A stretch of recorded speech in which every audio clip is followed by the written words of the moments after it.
Après un samedi noir pour l'acte 18, le gouvernement retient son souffle à quelques heures de la nouvelle mobilisation. Entre l'armée mise à contribution et les interdictions de manifester, un nouveau fiasco de Christophe Castaner est à prévoir.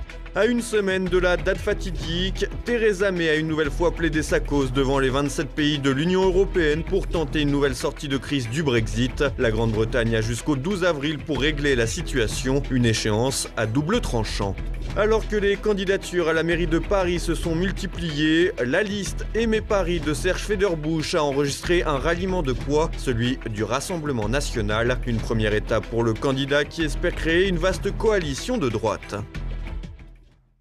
Madame, monsieur, bonsoir. Ultime épreuve de vérité pour Christophe Castaner. La nouvelle mobilisation des Gilets jaunes sera sous haute surveillance après les heurts sur les Champs-Élysées la semaine dernière et les limogeages en cascade. Un nouvel épisode de violence hors de contrôle pourrait avoir raison du premier flic de France. L'armée va-t-elle mettre le feu aux poudres une semaine après le saccage des Champs-Élysées pendant les manifestations de Gilets jaunes dans la capitale? L'acte 19 est sous haute surveillance. Après avoir limogé le préfet Delpuech et 2 autres responsables de la sécurité, le ministre de l'Intérieur Christophe Castaner joue désormais sa place. En effet, après avoir déchargé les responsabilités du fiasco sur les autres, cette fois, il n'aura plus de garde-fou en cas de dérapage, pas de droit à l'erreur. C'est pour cette raison que le gouvernement a eu la bonne idée de mobiliser l'armée pour sécuriser les bâtiments publics. Comme l'expliquait le gouverneur de Paris, le général Bruno Le Ray, les militaires pourraient aller jusqu'à faire feu. Ils sont soumis au même cadre légal que les forces de sécurité intérieure et donc les consignes sont extrêmement précises. Ils ont différents moyens d'action pour faire face à toute menace. Qu'est-ce qu'ils ont par exemple? Ça peut aller jusqu'à l'ouverture du feu. Il le faut, ils pourront donc tirer, c'est ce que vous nous dites ce matin, en cas de danger très grave évidemment. Si leur vie est menacée ou celle des personnes qu'ils défendent, effectivement. Une éventualité qui pourrait définitivement rendre la situation hors de contrôle. En effet, l'annonce de faire intervenir l'armée dans le dispositif de sécurité a déjà fait réagir. L'opposition à Emmanuel Macron s'est élevée dans son ensemble contre cette mesure. À plus forte raison qu'elle pourrait bien constituer une raison supplémentaire de venir en découdre à Paris pour les casseurs professionnels. Le risque principal de cet acte 19 serait donc que l'on franchisse un nouveau cap répressif. Alors que plusieurs dizaines de gilets jaunes ont déjà été blessés par les tirs de LBD ou les grenades Gli F4, rien ne serait pire qu'une bavure mortelle évitée jusqu'à présent. Par ailleurs, si les forces de l'ordre enchaînent les samedis de mobilisation, le plus souvent en plus de leurs missions habituelles, les militaires de l'opération Sentinelle ne sont pas non plus ménagés. Cela fait déjà plus de 14 mois qu'ils sont sollicités pour cette mission prioritairement antiterroriste. De même, plusieurs d'entre eux s'inquiètent à visage caché. Ils rappellent que le maintien de l'ordre ne fait pas partie de leur mission et qu'ils n'y sont pas formés. Ils s'inquiètent donc de comment ils devront riposter si des émeutiers les attaquent alors qu'ils protègent par exemple l'Elysée. Vous l'aurez donc compris, la situation est particulièrement explosive et l'on imagine mal que Christophe Castaner puisse sauver sa peau, aussi proche du président Macron soit-il, en cas de nouveau débordement. Gageons toutefois qu'on ne le retrouvera pas en boîte de nuit ce vendredi. Décision à double détente pour le Brexit. À une semaine de la date prévue pour la sortie de la Grande-Bretagne de l'Union européenne, Theresa May a obtenu un report au 12 avril, une échéance qui resserre l'étau autour du Premier ministre britannique. Le casse-tête se poursuit pour Theresa May, acculée face à son Parlement et aux instances européennes. Le Premier ministre britannique est parvenu à arracher un infléchissement de Bruxelles. Un nouvel agenda en forme de choix multiples en plusieurs paliers. D'abord, le 12 avril, si Theresa May arrive d'ici là à faire ratifier son accord sur le Brexit par la Chambre des communes, ce qui semble impensable, la sortie de la Grande-Bretagne sera automatiquement reportée au 22 mai prochain, avant les élections européennes pour clôturer le dossier avant le scrutin. Si, scénario plus probable, l'accord ne passe pas, Theresa May devra présenter avant le 12 avril un nouveau projet au 27 de l'Union européenne ou sortir sans accord, le fameux no deal que la Chambre des communes a déjà refusé. Si le 12 avril résonne comme une date fatidique, c'est que c'est le dernier jour où la Grande-Bretagne pourra publier un décret pour participer aux élections européennes de mai prochain. Comme l'a rappelé l'européiste Macron, si le décret n'est pas pris, c'est également une sortie sans accord qui sera automatiquement en route. Mais la participation de la Grande-Bretagne aux élections européennes a des chances de faire hurler les Brexiteurs. Dans ce cadre, May pourrait tenter de réunir une coalition qui lui permettrait enfin de réunir une majorité sur un accord. Pour autant, le Premier ministre britannique a déjà fait savoir qu'elle ne privilégiait pas cette possibilité de participer aux élections européennes. En réalité, les choix se sont restreints pour la Grande-Bretagne alors que 3 voies restaient possibles, la sortie avec accord, le no deal ou la participation aux élections européennes. Maintenant, seuls 2 choix restent en lice, les élections ou la sortie. En somme, la question de l'accord est désormais considérée par les instances européennes comme un problème éminemment britannique. Un problème britannique qui pourrait bien avoir raison de Theresa May. En effet, difficile d'imaginer que le Premier ministre actuel pourra encore se maintenir longtemps dans cette atmosphère de crise sans fin. Pour l'heure, l'annulation du Brexit d'une manière ou d'une autre n'est pas véritablement envisagée. Pour autant, une pétition lancée il y a 2 jours a déjà recueilli 2 millions de signatures. À croire que les rebondissements ne sont toujours pas terminés. Serge Federbusch, pilote de l'Union des droites, le candidat aux élections municipales de Paris en 2020, a été rejoint par le Rassemblement national. Une première étape alors que la liste Aimé Paris espère enregistrer de nouveaux soutiens. Thibaut Bastide. L'Union des droites pour vaincre Anne Hidalgo, c'est le souhait exprimé par le chef de file de la liste Aimé Paris, Serge Federbusch. Le candidat, ouvertement hostile à la politique mise en place par la socialiste, espère fédérer autour de son programme afin de proposer une alternative aux Parisiens. Alors que les candidatures à la mairie de Paris se sont enchaînées ces dernières semaines, Rachida Dati, Mounir Majoubi ou encore Pierre-Yves Bournazel se sont déjà positionnés. Serge Federbusch, de son côté, a enregistré un renfort de poids qui tombe à pic. En effet, le Rassemblement national a décidé de rejoindre la liste Aimé Paris en vue des élections municipales. Une très bonne nouvelle selon le principal intéressé, Serge Federbusch. Avec beaucoup de satisfaction, une certaine joie, c'est-à-dire que je pense qu'on est en train de mettre les premières pierres à un édifice qui nous permettra d'éviter ce qui serait un cauchemar pour les Parisiens, c'est-à-dire la réaction d'Anne Hidalgo ou sa substitution par une espèce de créature macronienne comme Griveaux, qui est quand même très largement compromis avec des intérêts qui ont beaucoup nuit à Paris. Et donc, je crois que maintenant, il y a beaucoup de choses qui restent à faire, élargir cette alliance qui est nouvelle, qui doit donner un peu un exemple et un chemin à suivre pour toutes les forces d'opposition, à Paris comme ailleurs, au pouvoir qui est en place à Paris comme ailleurs. Donc on est vraiment dans une première étape, mais une étape importante. On dit que c'est le premier pas qui coûte, et ce premier pas a été franchi avec succès, et donc on continuera avec beaucoup de vaillance, de détermination et d'optimisme. Une première étape importante pour Serge Federbusch, mais également pour le Rassemblement national. En effet, les élections municipales n'ont jamais réellement réussi au parti de Marine Le Pen dans la capitale. Lors des dernières municipales de 2014, le candidat, Vallerand de Saint-Just, a échoué à conquérir l'hôtel de ville avec 6,26% des voix au premier tour, soit tout de même 3% de plus qu'en 2008. Ainsi, en ne présentant pas une liste sous l'étiquette RN, le Rassemblement national peut envisager un score plus élevé en 2020 et espérer davantage d'élus à l'hôtel de ville, mais également dans les mairies d'arrondissement. Si chaque parti trouve un intérêt dans cette alliance, Serge Federbusch ne compte pas s'arrêter en si bon chemin. Désormais auréolé du soutien du RN, le chef de file de la liste Aimé Paris espère aussi obtenir le soutien d'autres partis comme Debout la France, mais pas uniquement. Oui, de lui et d'autres. Je pense que chez les Républicains ou bien dans des associations ou chez différents mouvements citoyens, vous voyez, ou des intérêts locaux, de gens qui se battent sur des sujets particuliers comme la Tour Triangle, par exemple. Dans certains quartiers parisiens, il y a une vaste alliance qui peut se créer, qui doit se fonder sur des propositions concrètes, précises, pragmatiques en matière de propreté, en matière de sécurité, en matière de transport, en matière de circulation, en matière de logement. La République en marche et Hidalgo ne s'entendront jamais, qui se détruiront les uns les autres. Ils n'ont pour les uns qu'un bilan catastrophique et pour les autres aucun projet, si ce n'est de rééditer l'opération de subterfuge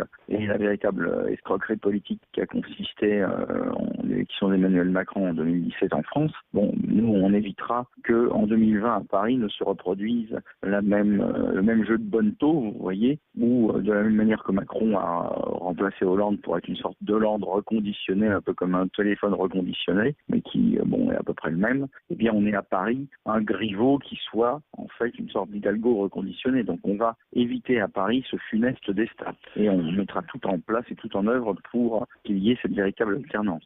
L'objectif est donc clair, fédérer un maximum de soutien pour mettre un terme au règne d'Anne Hidalgo et empêcher l'avènement de la Macronie à Paris. Pas une mince affaire lorsque l'on sait la force déployée par La République En Marche pour ravir la mairie de la capitale. Cependant, en multipliant les soutiens, Serge Federbusch peut envisager de déjouer les pronostics et donner un nouveau souffle à la droite parisienne. Et à présent, on part avec Floriane Janin pour l'actualité en bref.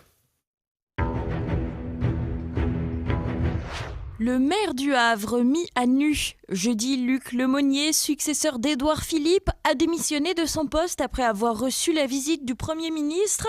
L'édile havrais est accusé d'avoir envoyé des photos de lui entièrement nu à au moins une femme. Luc Lemonnier avait déposé 2 plaintes pour diffamation et diffusion de photos sans accord de la personne. Entendu par les enquêteurs, il avait confirmé être à l'origine de ces envois, expliquant avoir des mœurs libertines. Les photos de Luc Lemonnier dans des positions suggestives avaient également été envoyées à des élus de la majorité. Touche pas au portrait du président. Jeudi, 10 militants du mouvement Action non violente COP21 ont été entendus par la police après avoir décroché le portrait d'Emmanuel Macron dans plusieurs mairies. Certains d'entre eux auraient ensuite été mis en garde à vue et leur domicile perquisitionné. Depuis le 21 février, les militants ont lancé l'initiative Sortons Macron, qui a pour but de dénoncer l'inaction du gouvernement pour le climat et la justice sociale. Et 26 portraits du président ont déjà été décrochés. Des actions symboliques pas au goût des autorités qui ont lancé une vaste opération afin de mettre un terme à cette campagne. Les clandestins montrent les os. Jeudi, le Conseil constitutionnel a validé les examens osseux pour déterminer l'âge des migrants, alors que ces derniers mentiraient régulièrement à ce sujet en déclarant qu'ils sont mineurs. Le recours ne laissera donc désormais que peu de place au doute. Le Conseil constitutionnel a cependant précisé qu'un test osseux ne peut être ordonné que si la personne en cause n'a pas de document d'identité valable et si l'âge qu'elle allègue n'est pas vraisemblable. Selon que le migrant est déclaré mineur ou majeur, l'avenir qui lui est réservé est bien différent. Dans le premier cas de figure, il bénéficiera d'une protection prévue par la loi. Dans le second, une reconduite à la frontière sera ordonnée. En tout cas, sur le papier. Un gilet jaune rejoint Nicolas Dupont-Aignan. Benjamin Cauchy, l'une des figures du mouvement, a décidé de rejoindre la liste Debout la France pour les élections européennes où il devrait occuper une position éligible. Accroché par de nombreux partis, Benjamin Cauchy a choisi le parti de Nicolas Dupont-Aignan, notamment pour sa position en faveur d'un référendum d'initiative citoyenne. La figure des gilets jaunes a néanmoins indiqué qu'il n'adhérerait pas à DLF. Le consulat russe attaqué à Athènes. Ce vendredi, une grenade a été lancée dans la cour de l'ambassade de Russie à Athènes, mais n'a pas explosé. Le consulat a été fermé au moment des faits et la zone où se trouve le bâtiment de la mission diplomatique russe a rapidement été bouclée. La police enquête sur un lien éventuel entre cet incident et une moto brûlée découverte plus tard dans le centre de la capitale grecque. Donald Trump donne un nouveau coup de pouce à Benyamin Netanyahou. Jeudi, le président s'est prononcé en faveur de la reconnaissance de la souveraineté d'Israël sur le plateau du Golan. Une annonce à laquelle le Premier ministre israélien a sommairement répondu « Merci, président Trump ». À l'approche des élections législatives israéliennes, cette déclaration est une offrande faite au Premier ministre de l'État hébreu.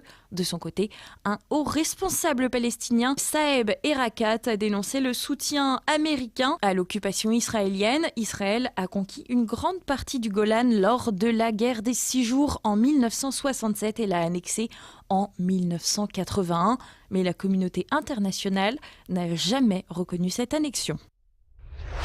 Patrice Carteron raccroche les gants. Jeudi soir, le boxeur patriote a conclu sa carrière par une dernière victoire par KO. Il a balayé le Brésilien Diego dos Santos dès le deuxième round avec un palmarès de 46 victoires dont 40 par KO pour 6 défaites. Le natif de Grigny est parvenu à remporter plusieurs titres nationaux et continentaux en Muay Thai et en kickboxing. Il a également été champion de France de boxe française. Par ailleurs, le boxeur de 40 ans, mesurant 1,98 m, a toujours clamé haut et fort son amour pour la France. Et voilà, c'est bientôt la fin de cette édition. Comme chaque vendredi, vous pouvez vous procurer le quotidien présent de fin de semaine. À la une, Italie, la question migratoire toujours d'actualité. Ce soir, vous pouvez retrouver également Bistro Liberté.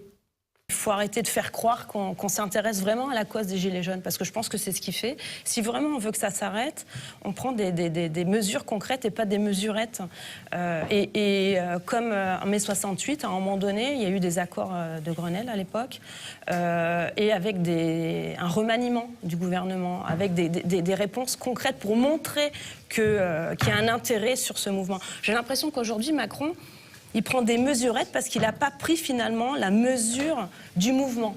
Donc c'est des petites mesures par-ci par-là, je t'endors encore un petit coup. On l'a vu dès le début, là, sa première intervention télévisée. Mais oui. C'était incroyable. Incroyable. Dont il ignorait l'existence. Exactement. Et en plus, le peu de fois qu'il s'intéressait à eux, c'était pour les mépriser. Et vous l'aurez reconnu, l'invité est donc Virginie Joron, candidate aux élections européennes sur la liste du Rassemblement national. Samedi, découvrez également un nouveau numéro du Samedi politique. Je recevrai le député élu avec l'étiquette de La République En Marche, Joachim Sonforget, et il ne mâche pas ses mots sur ses anciens camarades. Europe où on envoie tous les politiciens ratés de nos pays parce qu'on ne veut plus d'eux dans nos pays. Alors qu'on dit à les progressistes et les populistes, on casse le lien. En plus, on introduit l'idée qu'il y a des gens qui soient visionnaires et que les autres, le peuple, la plèbe, la foule, ce soit un troupeau de moutons imbéciles qui ne se dirigerait que dans les falaises si les autres ne les menaient pas à la baguette. Ça c'est grave. Et ça, j'aime pas du tout ça. Pour penser printemps, il ne faut pas non plus désespérer. Alors, je l'ai dit tout à l'heure, vous êtes spécialiste en sciences cognitives. Oui. Qu'est-ce que ça vous évoque? Je suis spécialiste en communicant débile. C'est de la conjecture, mais cette histoire de pensée printemps me semble être tout droit sortie du chapeau d'un communicant. Dimanche, c'est Guillaume de Thieulois qui vous donne rendez-vous pour un nouveau Terre de Mission consacré à la neuvaine à Marie. Et puis tout de suite, la France de Campagnole de Christian Combaz et mes libertés politiques avec François Billot-Lochner. C'est maintenant la fin de cette édition. Merci de votre fidélité et bonne fin de semaine à tous. À lundi. Bonsoir.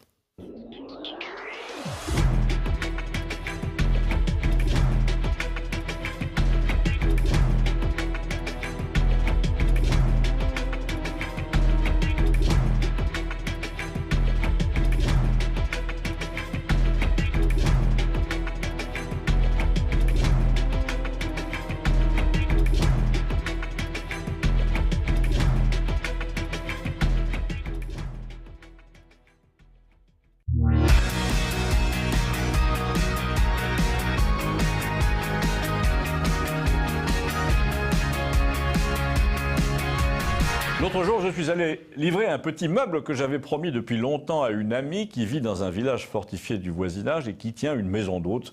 Ce qui pour elle est devenu une espèce de rente. Elle a pris sa retraite assez jeune en sortant d'une organisation internationale.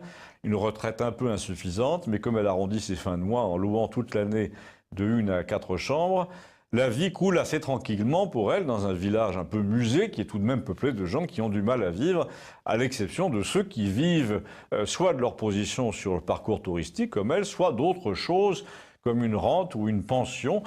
Mais celui qui représente l'exception la plus criante dans ce village, celui qui attire tous les regards depuis 40 ans, c'est un dessinateur qu'on appelle underground, c'est-à-dire de la contre-culture américaine des années 60-70, et que tous les journaux du genre Charlie mensuel reprenaient dans les années Giscard.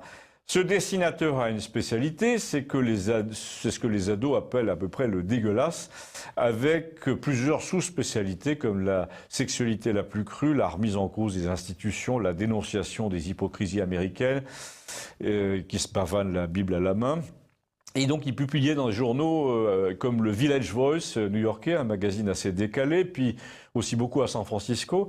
Mais la domination culturelle américaine est tellement grande que pour être au diapason de ce qui se faisait là-bas, nos éditeurs, nos journaux ont trouvé très bien d'en faire ce type une star mondiale de l'illustration, avec son discours très Welbeckien dans le genre « tout est dérisoire, tout est laid, tout est sexuel, tout est foutu ». Le seul problème, au fond, la seule damnation avec ce genre de bonhomme, comme avec Welbeck d'ailleurs, c'est qu'il est couvert d'argent par le système qu'il dénonce. Il n'a jamais eu aucun problème pour payer ses impôts. Et cet argent du diable, cet argent facilement gagné, est comme une espèce de subvention continue qui accentue sans arrêt sa propre hypocrisie, ce qui, dans le cas de notre homme là, est un peu moins grave, puisqu'il a décidé de ne plus jamais prendre l'avion, d'effacer toutes les traces de son passé, à l'exception de ses albums. Il ne voit donc plus que ses voisins qui sont bouchers ou fleuristes ou retraités agricoles. Il joue de la clarinette dans l'orchestre municipal. La chose intéressante dans son histoire, c'est que son côté rebelle a été racheté, pasteurisé, il n'y a pas d'autre mot, par le libéralisme sauvage. La liberté dont il s'était fait une spécialité est devenue une espèce d'antiquité intéressante. On lui pardonne ses utopies. Les touristes allemands qui sont obsédés par la contre-culture américaine des années 70 viennent lui acheter des planches, mais peu à peu, il ne fait pas, il ne dit pas, il ne dessine pas le 10e de ce qu'il faisait en 1975, parce qu'il risque d'affronter la nouvelle censure, celle de son pays d'origine, qui a fini par s'imposer au nôtre. Et j'ai très peu parlé avec lui, mais une chose m'a frappé, il dessine beaucoup Macron, qui, selon lui, est ce que le système a fait de pire depuis Nixon. Et il m'a dit une chose qui ressemble bien à ses dessins. Il m'a dit, ce type n'a pas assez de poils. Il est lisse comme une porte de placard, et je lui confierai pas mes économies pour qu'il aille les mettre à la banque. Mais surtout, il est très peu français. On a l'impression qu'il sort d'une photo de classe à Boston en 1990. Alors là, il s'est tourné vers son voisin, qui était soudeur et qui portait une casquette. Ça se passait sous les platanes du village, devant la mairie, et il m'a dit, Roger, lui, il a l'air d'être dans son habitat naturel. Même moi, je fais des efforts. Il nous dit, il portait ce jour-là un maillot de corps du genre un peu éminence des années 70, vous savez, le genre nid d'abeille. Tandis que votre président, là, il y a un problème, c'est qu'il n'a pas l'air issu du même tronc génétique que la plupart des Français. Même l'implantation de ses cheveux n'est pas naturelle. On a l'impression d'un bout de moquette découpé. Et là, l'illustrateur en lui s'est lâché. Il nous a fait un cours sur le dessin des cheveux d'Emmanuel Macron en nous disant... Déjà, si tu veux faire le portrait d'un menteur qui vend des produits financiers douteux à des gens crédules, avec un tel dessin de cheveux, là, tu fais la moitié du boulot. Aux États-Unis, on a tellement l'habitude de ce genre de mec qu'il n'avait aucune chance d'être élu, mais là, vous vous êtes fait avoir. Tu sais ce qui m'a totalement dégoûté, a-t-il ajouté, pendant la campagne, quelqu'un a sorti une caricature qui le montrait avec un haut de forme comme l'oncle Picsou, et vos journaux de crétins, là, et même vos hommes politiques, ont dit que le caricaturiste lui avait fait un nez crochu. En fait, quand tu regardes, il a le nez qui tombe, on n'y peut rien. On ne va pas le refaire dans l'autre sens.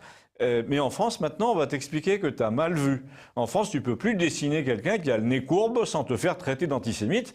L'angle du nez va faire l'objet d'un décret à l'intention des dessinateurs. Mais les mecs, a-t-il conclu, vous allez mourir si vous ne réagissez pas. Moi, je n'ai pas choisi ce pays, a-t-il conclu encore, pour vous voir devenir pire que les Simpsons. On va faire un effort. Abonnez-vous, merci.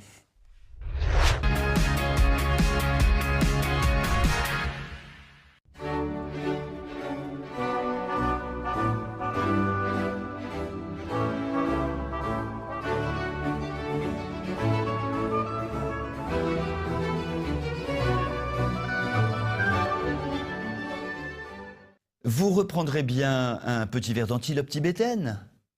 La robe de ce lapin impérial est de toute beauté. Est-ce un gag? Et non, malheureusement, vous avez bien entendu, c'est le nom que portent désormais certains prestigieux châteaux bordelais rachetés par nos amis chinois, à la suite d'une offensive commerciale menée avec énergie et détermination sur quelques fleurons du vin français. Peu importe, me direz-vous, si le vin reste bon. Eh bien non, moi il m'importe. Le bon vin comme le Bordeaux, c'est tout de même l'incarnation d'une terre cultivée par des hommes enracinés, d'un savoir-faire millénaire. C'est tout simplement le fruit d'une civilisation. Et dans ce cas précis, de la civilisation française qui a porté peut-être plus que tout autre l'art de la vinification à ses sommets. Le château bordelais, c'est un peu de l'histoire de cette région, et donc de la France. C'est une parcelle de rêve français qui s'étale en belles lettres dorées et fait référence à un art de vivre et à une société avec ses codes et sa cohérence. On nous dira que ce n'est qu'un détail puisque les appellations, elles, restent inchangées. Un Saint-Émilion reste un Saint-Émilion, un Médoc reste un Médoc. Mais finalement, c'est à toutes ces petites choses que l'on mesure une lente et sûre décadence. Et c'est à coup de petites démissions culturelles que se préparent les grandes défaites politiques. Pour faire court, un vin, c'est aussi une question d'identité. Et il est triste de voir qu'au nom du marché, aujourd'hui, tout s'achète et tout se vend, y compris l'âme d'un pays. Aujourd'hui, osons lever notre verre à la santé de la France. Vous pouvez m'écrire si vous le voulez. À très bientôt.